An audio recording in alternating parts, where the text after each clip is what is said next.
ესკიმოს ტორტი თუ გამოგიცხვიათ ყავის არომატით. ეს სასწაულად გემრიელია და დღეს გამოვაცხობთ ესკიმოს ტორტს ყავით. 6 კვერცხიანი ბისკვიტი გამოვაცხე 30 სანტიმეტრის ფორმაში. ნახეთ რა სასწაული უზარმაზარი ტორტი გამოგვივიდა, ძალიან გემრიელი. და რადგან გვინდა ესკიმოს ტორტი ყავით, წინასწარ უნდა მოვამზადოთ ხსნადი ყავა. 1 ჩაის კვოვზი ყავა, 1 ჩაის კვოვზი შაქარი, ვამატებ 150 მილილიტრ ცხელ წყალს. ეს დროებით გვერდზე გადავდგა და სანამ დანარჩენს მოვამზადებთ, ეს გაგრილდება ოთახის ტემპერატურამდე. გამოვიყენებ 6 ცალ 0 კატეგორიის დიდ კვერცხებს. 250 გრამი შაქარი, 200 გრამი გაცრილი ფქვილი, რომელსაც ვამატებ ვანილს. ნახევარი სუფრის კვოვზი გამაფხვიერებელი, დანის წვერით მარილი. დავამატოთ 3 სუფრის კვოვზი კაკაოს ფხვნილი. აი ასეთი სავსე სუფრის კვოვზები აიღეთ. ამ მშრალ ინგრედიენტებს გადავიტან საცერში. 6 კვერცხის ცილა და გულები განვაცალკევოთ. ცილას არ უნდა გაჰყვეს გულის ნაწილები და უნდა მოვათავსოთ მშრალ ჭურჭელში. უმჯობესია ჭურჭელი იყოს შუშისა და ვიწრო. კვერცხის ცილას ვამატებ მწიკ მარილს და დავიწყებ გათქვეფას. ჯერ ვთქვეფავ დაბალ სიჩქარეზე და მერე მაღალ სიჩქარეზე.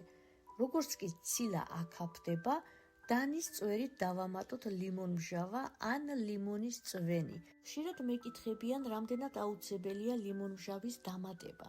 ლიმონმჟავის გარეშეც ცილა კარგად გამყარდება, ლიმონმჟავა აკარგინებს ნამცხვარში ცილის გემოს და ეს თითქმის აუცილებელია. ცილას სანახევროდ რო გავთქვეფავთ, დავიწყოთ შაქრის დამატება. ამ 250 გრამი შაქრიდან ნახევარს დავამატებ კვერცხის გულებს. მეორე ნახევარს კი დავამატებ ცილას თქვეფაში. ისე ჯობია, რომ თქვეფა არ შევწყვიტოთ და ისე დავიწყოთ შაქრის დამატება. შაქრის დამატებას რომ მოვრჩებით, გავაგრძელოთ თქვეფა, სანამ კარგად არ გამყარდება ცილა. აი ესე სრულად გამყარებული უნდა იყოს ცილა. ცილა გადავდგათ გვერდზე და დავიწყოთ კვერცხის გულების და შაქრის გათქვეფა. აქვე მაქვს ყავაც, რომელიც უკვე გაცივდა, კვერცხის გულები კარგად გავთქვიფოთ გათეთრებამდე, უნდა გასამაგდეს და ფაფუკი მასა მივიღოთ. მერეღა დავიწყოთ გათეთრებული ყავის დამატება, რომელიც 150 მილილიტრ წყალზე გვაქვს დამზადებული. ფრთხილად შევურევ ერთმანეთში ამ სათქვეფით, მასა უნდა დარჩეს ფაფუკი. დავიწყებ კვერცხის მასის შერევას გათქვეფილ ბეზესთან. შევურიოთ პორციება და გავთქვიფოთ დაბალ სიჩქარეზე. მთლიანი მასა ამ თასში არ დამეტევა და გადავიტან მოზრდილ თასში. თავიდანვე პატარა შუშის თასში გავთქვიფებ ესე, იმიტომ რომ ამაში უკეთესად ითქვიფება. ეხლა კი გადავიტანე განიერ თასში და შევათქვეფავ მთელ კვერცხის გულებს. ვთქვეფავთ დაბალ სიჩქარეზე და უნდა მივიღოთ ფაფუკი მასა.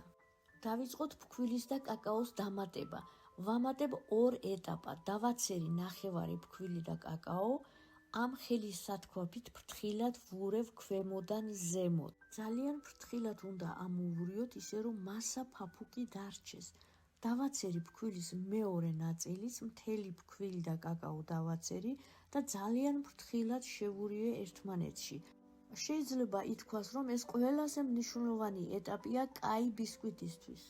საბოლოოდ სილიკონის ამ ბრტყელი ნიჩბით ფსკერზე ამოვურიე ქვემოდან ზემოთ, რომ დავწუნდე, რომ ფქვილი კარგად არის გახსნილი. ვასხამ 30 სანტიმეტრის ფორმაში, რომელსაც დაფენილი აქვს საცხობი ქაღალდი. ამ ალმუნის ფორმაში ცხება ყველაზე საუკეთესო ბისკვიტები. ვაცხობთ წინასწარ გახურებულ ღუმელში 160-170 გრადუსზე 35 წუთი. 30 წუთის მერე ჩხირზე გასინჯეთ და დატოვეთ, რამდენიც საჭირო იქნება. ჩხირით უნდა გასინჯოთ შუაში და ჩხირი უნდა ამოვიდეს მშრალი. გამორთვიდან მე 5 წუთი ღუმელში დავტოვე ნახევრად ღია კარებით. მერე გადმოვდგი. როგორც კი გადმოვდგათ, გვერდებზე თუ ჩამაგრებულია ბასრი დანა უნდა მოუსვათ, რადგან გადმოდგმიდან ოდნავ დაიწევს და გვერდები თუ ჩამაგრებული აქვს, შუაში დაიწევს უფრო მეტად. ამ ალუმინის ფორმებში ესე თანაბრად აფუებული ფაფუკი ბისკვიტები გამოდის. Რამდენად მნიშვნელოვანია კაი ბისკვიტისთვის, რომელ ფორმაში აწყობ. სამწუხაროდ ეს ფორმები მაქვს ორი ცალი მხოლოდ, ერთი 30 სანტიმეტრია და მეორე უფრო მეტი 35 მაინც იქნება. ამიტომ როცა ბისკვიტი არ გამოგივათ, გაითვალისწინეთ, რომ ეს შეიძლება ფორმის ბრალიც იყოს და ის გამოცვალეთ. ბისკვიტი ასე დავტოვოთ რკინის ბადეზე სრულ გაციებამდე. გაციების მერე კი უმჯობესია ცელოფანში გავახვიოთ, მაცივარში შევინახოთ რამოდენიმე საათით ან მთელი ღამით. მე დღესვე უნდა გამოვაცხო, ამიტომ კრემსაც ეხლავე მოვამზადებ, რომ თანაბრად გაცივდნენ. კრემისთვის დაგჭირდება 400 მლ რძე, 4 სუფრის კოვზი ფქვილი, 300 გრამი შესქელებული რძე, 2 კვერცხი, 90 გრამი შაქარი, ვანილი.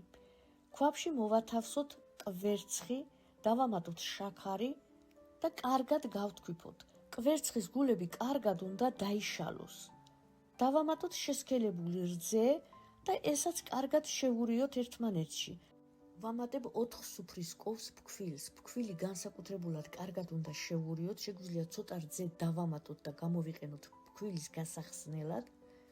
ფქვილი რო უკვე კარგად გაიხსნება, ვამატებ მთელ რძეს.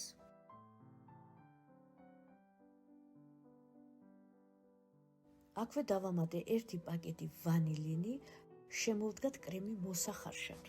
კრემს ვხარშავთ სქელძირიან ქვაბში, ან უნდა დავდგათ გამანაწილებელზე, სანამ ადუხდება და მერეც მუდმივად უნდა ვურიოთ. არ უნდა დაგვრჩირდეს, რომ კრემი გავატაროთ საცერში ან საწურავზე, რომ ერთგვაროვანი გახდეს.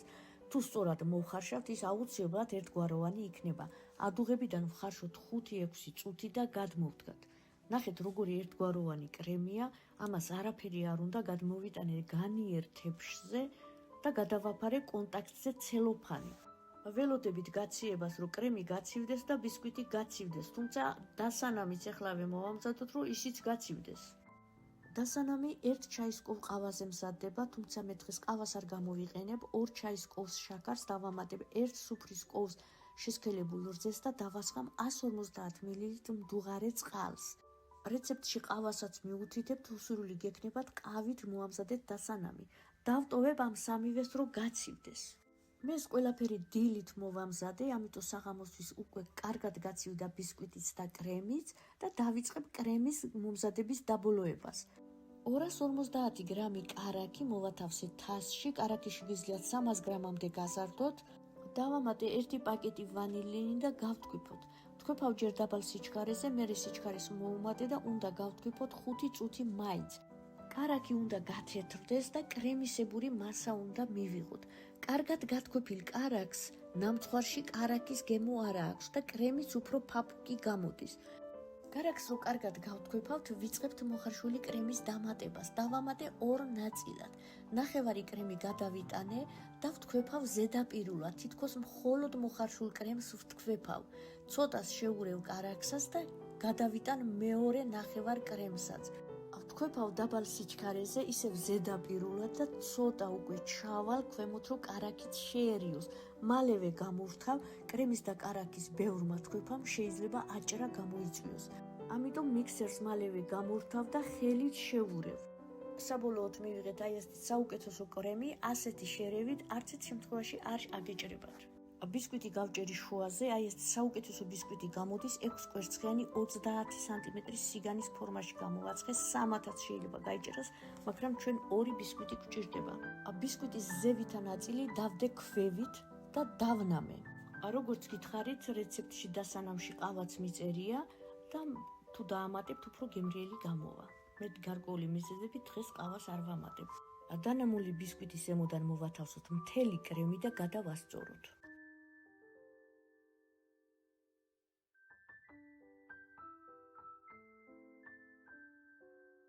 ბისკვიტის მეორე ნაწილი ჯერ კარგად დავნამოთ და ისე მოვათავსოთ კრემის ზემოდან, როგორც იცით, ეს ბისკვიტის ქვედა ნაწილია.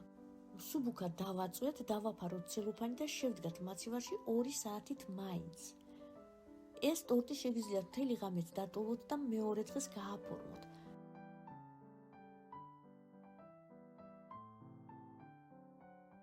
გამოგვივიდა აი ასეთი ტორტი, რომელსაც ზემოდან გადავასხამთ შოკოლადს. ამისთვის მე მოვადუღებ მინანქარს.